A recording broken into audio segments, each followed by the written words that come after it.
नमस्कार। मैं सुनीता कथा मंथन में आप सबका स्वागत करती हूँ। कथा मंथन में आज सुनिए मनु भंडारी द्वारा रचित कहानी स्त्री सुबोधिनी। प्यारी बहनों, ना तो मैं कोई विचारक हूँ, ना प्रचारक, ना लेखक, ना शिक्षक। मैं तो एक बड़ी ही मामूली सी नौकरी पेशा घरेलू औरत हूँ जो अपनी उम्र के 42 साल पार कर चुकी है।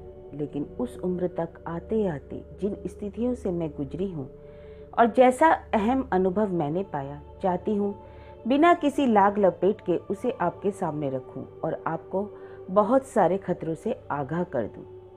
तो सीधी बात सुनिए, सीधी और सच्ची। मेरा अपने बॉस से प्रेम हो गया। वाह, जैसे आपका चेहरा तो चमक गया सुनकर। पर आप भी क्या करें, प्रेम कमबख्त चीज ही ऐसी है। चाहे कितनी ही पुरानी और घिसी पिटी क्यों ना हो, एक बार तो दिल फड़क ही उठता है, चेहरे चमचमाने लगते हैं। खैर, तो यह कोई अनहोनी बात तो थी नहीं। डॉक्टरों का नर्सों से, प्रोफेसर का अपनी छात्राओं से, अफसरों का अपनी स्टेनो सेक्रेटरी से प्रेम हो जाने का हमारे यहाँ तो आम रिवाज है। यह बात बिल्कुल अलग है कि उनकी ओर से इसमें प्रेम कम और शगल ज्यादा रहता है। शिंदे नए नए तबादला होकर हमारे विभाग में आए थे। बेहद खुश मिजाज और खूबसूरत, आंखों में ऐसी गहराई कि जिसे देख ले वह रोते ही लगाता रह जाए। बड़ा शायराना अंदाज था उनका और जल्दी ही मालूम पड़ गया कि वे कविताएं भी लिखते हैं। पत्र पत्रिकाओं में वे धड़ाधड़ छपती भी रहती हैं और इस क्षेत्र में उनका अच्छा खासा नाम है। आयकर विभाग की अफसरी और कविताएं, है ना कुछ बेमेल सी बातें, पर यह उनके जीवन की हकीकत थी। मैं स्थितियां और उम्र के उस दौर से गुजर रही थी जब लड़कियों में प्रेम के लिए विशेष प्रकार का लपलप प्रभाव रहता है। बूढ़ी माँ तीनों छोटे भाई बहनों को लेकर गांव में रहती थी और मैं इस महानगरी में कामकाजी महिलाओं के एक हॉस्टल में। ना घर का कोई अंकुश और ना इस बात की संभावना कि कहीं मेरा ठौर ठिकाना लगा देंगे। आखिर मैंने अपनी नाक और आंखों को कुछ अधिक सजग और तेज कर लिया। बस ऐसा करते ही मुझे हर नौजवान की नज़रों में अपने लिए विशेष संकेत दिखने लगे और उनकी बातों में विशेष अर्थ और आमंत्रण। तभी भिड़ गया शिंदे। उसके तो संकेत भी बहुत साफ थे और निमंत्रण भी बहुत खुला। लगा किस्मत ने 56 पकवानों से भरी थाली मुझे भुक्कड़ के आगे परोस कर रख दी। सो मैंने उसके आगा पीछा जानने की कोशिश न की और न अपना आगा पीछा सोचने की। बस आंखें मूंदी और प्रेम की डगर पर चल पड़ी। हर प्रेम की शुरुआत करीब एक सी होती है। प्रेमियों को वे सारी बातें चाहे कितनी रोमांचकारी और गुदगुदाने वाली लगें, देखने सुनने वालों को बड़ी उबाऊ और सपाट लगने लगती हैं। शामें हमारी किसी रेस्तरां में नीम अंधेरे कोने में बीतती तो कभी बाप के झुरमुट में, कभी हम आपस में उंगलियां उलझाए रहते तो कभी वह मेरी लटों से खिलवाड़ करता। एक बार उसने कविता में मेरे बालों की उपमा बदली से दी। बस फिर क्या था, मैं जब तब गोदी में रख के उसके सिर पर झुककर बदली चित्रा देती और वह उचक कर, समझ गए यह क्या? आपकी आंखों में तो अविश्वास उभर आया। मैं समझ गई, एक सीनियर अधिकारी और ऐसी छिछोरी फिल्मी हरकतें। पर सच मानिए, अब भी मैं दावे के साथ कह सकती हूँ कि यहाँ के हर पुरुष के भीतर एक ऐसा ही फिल्मी हीरो आसन मारे बैठा रहता है और जब तक वह पूरी तरह तृप्त ना हो जाए मरता नहीं है। उम्र के किसी भी दौर पर उस समय चाहे वह 6 बच्चों का बाप ही क्यों ना हो जाए, बस जरा सा मौका मिलते ही भड़बड़ा कर जाग उठता है और पूरी तरह अपनी गिरफ्त में जकड़ लेता है। फिर तो बड़ी बड़ी तोपें तक ऐसी बचकाना और बेवकूफ़ हरकतें करती हैं कि बस तौबा, ना कोई शर्म ना कोई उम्र का लिहाज। आजकल की लड़कियों ने उस राज को अच्छी तरह समझ लिया है। पर मैं तो उन बहनों को सावधान करना चाहती हूँ जो शादी के पहले ही उस हीरो के चंगुल में आकर अपने को चौपट कर लेती हैं। हाँ, तो मैं पूरी तरह शिंदे में ही हो गई। पर तभी एक भयंकर झटका लगा, बल्कि कहूँ कि जो लगा उसके लिए झटका शब्द हल्का ही है। मालूम पड़ा कि शिंदे की एक अदद बीवी है जो पहली बार पुत्रवती बनकर 5 महीने बाद अपने मैके से लौटी है। यानी एक अदद बीवी और एक अदद बच्चा। मुझे तो सारी दुनिया ही लड़खड़ाती नजर आने लगी। लगा मैं बहुत बड़ा धोखा खा गई। मेरे भीतर गुस्सा बुरी तरह कलबलाने लगा। बीवी बच्चे के रहते मेरी और प्रेम का हाथ बढ़ाने का मतलब? मैंने जब भी उससे घर और घर वालों के बारे में पूछा, वह 3-4 शेर दोहरा दिया करता, जिनका शाब्दिक अर्थ यह होता था, मेरा ना कोई घर है ना दर, ना कोई अपना ना पराया, इस जमीन और आसमान के बीच मैं अकेला हूँ, बिल्कुल अकेला, बिल्कुल अकेला। पर मेरे लिए इन शेरों का सीधा साधा अर्थ था हरी झंडी, लाइन क्लियर। सो मैं सपाट चल पड़ी, और बल्कि चलने में थोड़ा फुर्ती भी दिखा दी। अरे आप तो जानती ही होंगी, इस उम्र तक शादी न होने पर लड़कियों में एक खास तरह की हड़बड़ाहट आ जाती है। चाहती हैं जैसे भी हो जल्दी से जल्दी प्रेमी को पूरी तरह कब्जे में कर पति बनाकर अपनी टेंट में ले लें। और मैं भी इसी नेक इरादे से लपक रही थी कि बीच में ही औंधे मुंह जा गिरी। पर गिरने नहीं दिया शिंदे ने, हाथों हाथ झेल लिया। उसने बिना किसी बात का मौका दिए मुझे बाहों में भर लिया और धुआंधार रोने लगा। पिता के दबाव में आकर ही हुई मेरे जीवन की सबसे बड़ी ट्रेजेडी। बीवी के रहते मैं कितना अकेला हूँ, दो अजनबियों की तरह एक छत के नीचे रहने की यातना। ऐसी ऐसी बातों ने ना जाने कितने टुकड़े आंसुओं से भीग भीग कर टपक रहे थे। मेरा विवेक मुझे संकल्प करवा रहा था कि लौट जाओ, इस दिशा में अब एक कदम आगे मत बढ़ो। और मैं रो रो कर अपना संकल्प दोहरा रही थी, और वह रो रो कर अपना दुख दोहरा रहा था। इसी तरह हम 2-3 बार मिले, वही बातें, वही रोना। मैंने सोचा था कि आंसुओं के साथ मैं अपना सारा प्रेम और गम भी बहा दूंगी और हमेशा के लिए अलविदा कहकर लौट जाऊंगी। पर हुआ एकदम उल्टा। आंसुओं के जल से सींचकर प्रेम की बेल तो ज्यादा लहलहा उठी। अब देखिए, है ना मीरा का पद, असुवन जल सींच सींच, बचपन में पढ़ा था ना आप सबने। पर हम सबकी ट्रेजेडी यही है कि स्कूली शिक्षा को जीवन में गिनते ही नहीं। शिक्षा एक तरफ, जीवन एक तरफ, और इसलिए ठोकरें खाते हैं। और हुआ भी यही। उसका दुखी और दयनीय चेहरा देखकर मेरे मन में प्रेम का ज्वार उमड़ने लगा। उसके आंसुओं ने प्रेम को इतना गीला और रपटीला बना दिया कि वापस मुड़ने को तैयार मेरा पैर अपने आप को सुहा करने के लिए आगे बढ़ गया। शिंदे इस मैदान का पक्का खिलाड़ी था। मेरी दुविधा को चट भाप गया। केवल भाप ही नहीं गया, वरन उसने यह भी महसूस कर लिया कि बीवी की उपस्थिति से हमारे प्रेम में आपातकालीन स्थिति पैदा हो गई है। अब यदि इसे बचाकर रखना है तो प्रेम करने के तरीके में एक क्रांतिकारी परिवर्तन लाना होगा। बिना उसके मामला चलने वाला नहीं आ रहा था। रेस्तरां और बाग बगीचों के बीच तो यह परिवर्तन आ नहीं सकता था। इसलिए बड़ी शिद्दत के साथ एक कमरे की तलब महसूस होने लगी। 3-4 कमरा मुलाकातों में ही मैंने समझ लिया कि इन मुलाकातों के कारण उसके भीतर किसी तरह का अपराध बोध या कुछ गलत करने का भाव लेश मात्र भी नहीं है। वह काफ़ी तृप्त और छका हुआ लगता था। मुझे समझते देर नहीं लगी कि शरीर के स्तर पर भी मैंने अपने को उसके लिए अनिवार्य बना लिया है। मुझे पक्का विश्वास हो गया कि मेरा यह समर्पण तुरुप के इक्के की तरह कारगर सिद्ध होगा और बाजी मेरे हाथ में। निश्चय ही मुलाकातों ने मेरे प्रेम की बड़ी मजबूत बैसाखियां थमा दी और मेरे लड़खड़ाते कदम फिर जम गए। वह मेरी भविष्य की योजनाएं बनाता, पर उन्हें अमल में लाए तब तक के लिए मौन समझौता हम लोगों के बीच हो गया। अपना शरीर, अपनी भावनाएं उसने मेरे जिस्म कर दी, और घर, बच्चा, बूढ़ा बाप और सारी पारिवारिक खिचखिच बीवी के जिम्मे। इस विभाजन में मैं कुछ समय के लिए परम प्रसन्न। यूं भी इस उम्र में आदमी को सबसे ज्यादा भरोसा अपने शरीर पर ही तो होता है। शरीर पालिया समझो दुनिया जहान हथियाली। ऊपर से मुझे यह कभी बातों से तो कभी कविताओं से समझाता रहता कि मन और शरीर की पवित्र भूमि पर ही असली प्रेम पनपता है। घर की 4 दीवारियों के बीच निरंतर होने वाली खिचखिच में तो वह मरता ही है। मैं समझती रहती और अपने को बहुत पुख्ता जमीन पर महसूस करती। वह बातें ही ऐसी करता कि संदेह की कोई गुंजाइश नहीं छोड़ता। मुझे विश्वास था कि एक दिन वह खूंटे से उकरकर मेरी गिरफ्त में आ ही जाएगा। बीवी की याद और बात से ही शिंदे अपना चेहरा मायूस बना लेता और बिना कहे ही मेरे दिमाग में यह बैठाने की कोशिश करता कि बीवी बनते ही औरत उबाऊ और त्रासदायक बन जाती है, कि रिश्तों में बनते ही प्रेम नीरस और बेजान होता है।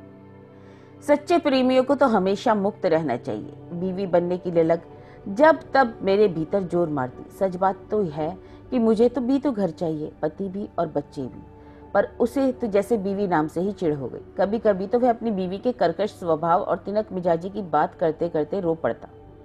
तब मैं लपक कर उसे बाहों में भरती, अपने होठों से उसके आंसू पोंछती और उसे हौसला बंधाती कि जल्दी ही हम कुछ ऐसा करेंगे वह इस दुख से मुक्त हो कि मैं उसे एक सही सुखद जिंदगी दूंगी। यह आश्वासन उसके लिए कम, मेरे अपने लिए कुछ ज़्यादा होता था। दिन सरकते जा रहे थे और अपने प्रेम करने के तरीके में मैं क्रांतिकारी परिवर्तन लाने के बावजूद स्थिति जहाँ की तहाँ थी। यानी कि मैं अपने हॉस्टल के कमरे में बंद, शिंदे अपनी बीवी की मुट्ठी में। आज सोचती हूँ तो अपने पर ही 100 धिक्कार के साथ आश्चर्य भी होता है कि कैसे मेरी बुद्धि पर ऐसा मोटा पर्दा पड़ गया था कि यह भी नहीं सोच सकी कि उसकी बीवी भी आखिर मेरी तरह ही एक स्त्री है जो अपने पति के छलावे में और मक्कारी की शिकार है।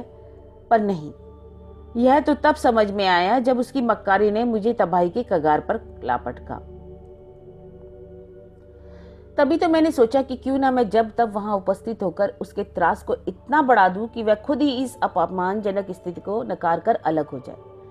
रकीब को सामने देखकर अच्छों के हौसले पस्त हो जाते हैं। फिर अपमान और उपेक्षा की आग में झुलसी इस औरत का हौसला ही क्या होगा। और यही सोचकर मैं एक दिन शिंदे के घर जा दमकी।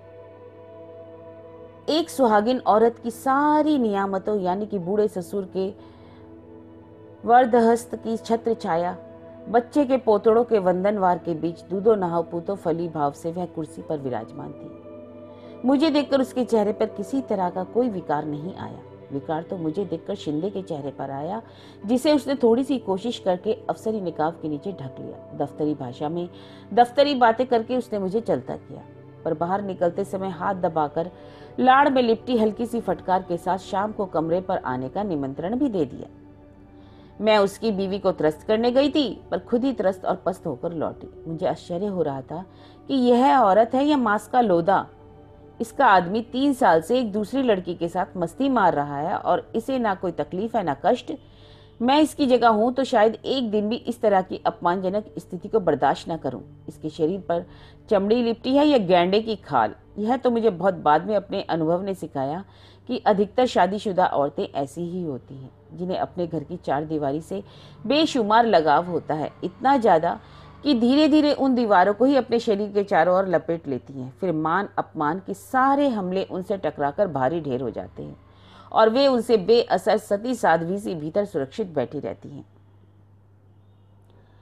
शाम को शिंदे मुझ पर एकदम बरस पड़ा। मैंने उसके घर आने की मूर्खता क्यों की। कितना चौकस रहना पड़ता है और हर समय, जिससे उसकी बीवी को इस प्रसंग की हवा भी न लग सके, वरना वह तो शुभ्रनखा की तरह ऑफिस, परिवार और सारे शहर में हड़बोंग मचाकर रख देगी। मौका लगा तो मेरा झांटा पकड़कर सड़क पर जूते लगवाएगी और बड़ी चालाकी से उसने मेरे मन में अपनी पत्नी के लिए, जिसे वह अक्सर कोतवाल कहता था, ढेर सारी नफरत और आक्रोश भर दिया और साथ ही जल्दबाजी करने की अपनी नादानी भरी मूर्खता पर मुझे बेहद शर्मिंदा भी करवा दिया। देखा आपने, देख ही लिया ना कैसे शातिराना अंदाज से पुरुष नफरत और गुस्से की सुई अपनी ओर से सरकाकर औरतों की ओर घुमा देता है। वे ही आपस में लड़े भिड़े, कोसे गलियाएं, और वह जो असली गुनाहगार है अपने पर आंच बिना आए आराम से दोनों का सुख भोगता रहे। वह समझाता कि सहज जीवन का मधुरतम पक्ष तो हम भोग ही रहे हैं। मैं क्यों बेकार में शादी भी और घर में जकड़कर इस मधुर संबंध का गला घोटना चाहती हूँ। और मैं इसी चक्कर में वह मधु उड़ेलती हुई 3-4 बार फड़कती कविताएं मेरे नाम पर ठोक देती। मेरे कंधे पर स्त्री पुरुष के संबंधों को नई दिशा देने का दायित्व आ गया। अगली पीढ़ी अधिक स्वस्थ, अधिक मुक्त जिंदगी जी सके, उसके लिए हमें पहल करनी होगी, एक उदाहरण रखना होगा, चाहे उसके लिए हमें खुद खाद ही क्यों ना बनना पड़े। शिंदे तो ये बातें झाड़कर मजे से अपनी बीवी का बगलगीर हो गया और मैं असली अर्थों में खाद बनी और कमरे में सड़ती रहती। तभी शिंदे का तबादला हो गया। एक बार फिर डगमगा गई। मुझे लगा कि बस अब यह मेरी जिंदगी से निकला, पर उस समय तो बस शिंदे ही मेरे प्राण बसते थे। लगता था उसके बिना जी नहीं सकूंगी। गलत सही की समझ ही कहाँ रह गई थी। मैं उसे पाना चाहती थी और वह मुझे खोना नहीं चाहता था। उसके साथ होटल में गुजारे वे दिन मैं तो भूल ही गई कि हम दोनों के बीच कोई तीसरा भी है। तबीयत एकदम लहला उठी। इस बार उसने बाकायदा योजना बनाई कि पत्नी को अब यहाँ ना बुलाकर उसके पिता के घर भेज देगा और धीरे धीरे उसे कानूनी कार्रवाई करने के लिए राजी कर लेगा। यदि नहीं हुई तो मजबूर करेगा। बातों का तो बादशाह था ही वह। पत्र लिखने में भी कमाल हासिल था। शरीरों में जो दूरी आ गई थी उसे वह पत्रों की भाषा से पाटता रहता। पत्रों में मुझे वह दिव्य प्रेम का दर्शन समझाता। मेरे जन्मदिन पर अपने इस दिव्य प्रेम में डुबोकर उसने एक खूबसूरत सा तोहफा भेजा। कभी वह चांदनी रात के गीत लिखकर भेजता तो कभी साथ बिताए मधुर क्षणों की याद को ताजा करने वाली कविताएं। उसने आंखों में सचमुच के आंसू भरकर कहा कि मैं ही शिंदे की प्राण हूँ, शिंदे की प्रेरणा हूँ। घर परिवार के अतिरिक्त शिंदे का जो कुछ भी है और वही जो असली शिंदे है, वह उसने मुझे पूरी तरह सौंप रखा है। और तुरंत उसने अपनी बात का प्रमाण पेश कर दिया। मुझे समर्पित किया हुआ नया कविता संग्रह हाथ से लिखा हुआ था। प्राण को उसकी प्रेरणा और प्राण बनने का हर्ष यह हुआ कि वह तो दिन दुना रात चौगुना फलता फूलता रहा। धन, यश, सफलता, मान सम्मान सभी का मालिक, और मैं भीतर ही भीतर झुलसकर काठ का कुंदा हो गई। सब ओर से मेरी मुरझाई टूटी पस्त। मैं समझ गई कि मैं बुरी तरह ठगी गई हूँ। धीरे धीरे उम्र की बढ़ोतरी, ऑफिस और दुनियादारी की निरंतर बढ़ती जिम्मेदारियों के बीच शिंदे की रोमानी जरूरत घटती चली गई। परिणाम यह हुआ, हमारे बीच चलने वाला पत्रों की संख्या कम और मजमून मौसम के सर्द गर्म होने पर आकर टिक गई। 8 साल तक चलने वाला प्रेम प्रसंग महज एक खिलवाड़ सा हो गया, जिसकी बाजी बड़ी होशियारी से शिंदे ने बांटी। भ्रम जाल के कटते ही नजर साफ हुई तो बाजी में बटे हुए पत्तों का यह नशा रह रहकर मेरी आंखों में उभरने लगा। तुरुप का इक्का यानी घर उसके पास, तुरुप का बादशाह यानी बच्चा उसके पास, तुरुप की बेगम यानी बीवी और प्रेम करने के लिए प्रेमिका वो भी उसके पास, तुरुप का गुलाम यानी नौकर चाकर गाड़ी बंगला वो भी उसके पास। लबो लुआब यह है कि तुरुप के सारे पत्ते उसके पास और मुझे मिले उसके दिए हुए छक्के पंजे यानी टोटके की तरह पुड़िया में बंधे दार्शनिक लफ्जों में लिपटे हुए हवाई प्यार के चंद जुमले। इन टटपुंजियों पत्तों के सहारे मैं ज्यादा से ज्यादा इतना ही कर सकती थी कि जिंदगी भर उसकी पूंछ पकड़े रहती और उसे ही अपनी उपलब्धि समझ कर संतोष करती। मन बहुत घबराता तो उसी पूंछ से हवा करके उसके साथ बिताए मधुर क्षणों पर जमी समय की धूल उड़ाकर कुछ समय के लिए अपना खालीपन भर लेती। निहायत हवाई पत्ते पल्ले से बांधे बांधे मैंने अपनी जिंदगी को बर्बादी के कगार पर ला पटका। अब चाहती हूँ ठेठ दुनियादारी की बातें अपनी हजार हजार मासूम किशोरी बहनों के पल्ले से बांध दूं, जिससे वह मेरी तरह भटकने से बच जाए। इस देश में प्रेम के बीच मन और शरीर की पवित्र भूमि में नहीं, ठेठ घर परिवार की उपजाऊ भूमि से ही फलते फूलते हैं। भूल कर भी शादीशुदा आदमी के प्रेम में मत पड़ी। दिव्य और महान प्रेम की खातिर बीवी बच्चों को दांव पर लगाने वाला प्रेम वीरों की यहाँ पैदावार ही नहीं होती। 2 नाव पर पैर रखकर चलने वाले शूरवीर जरूर सरेआम मिल जाएंगे। हाँ, शादीशुदा औरतें चाहें तो भले ही शादीशुदा आदमी से प्रेम कर लें। जब तक चाहा प्रेम किया, मन भर गया तो लौटकर अपने खूंटे पर। ना कोई डर ना कोई घोटाला, जब प्रेम में लगा ही शादी का ताला। तो यह थी मनु भंडारी द्वारा रचित कहानी स्त्री सुबोधिनी।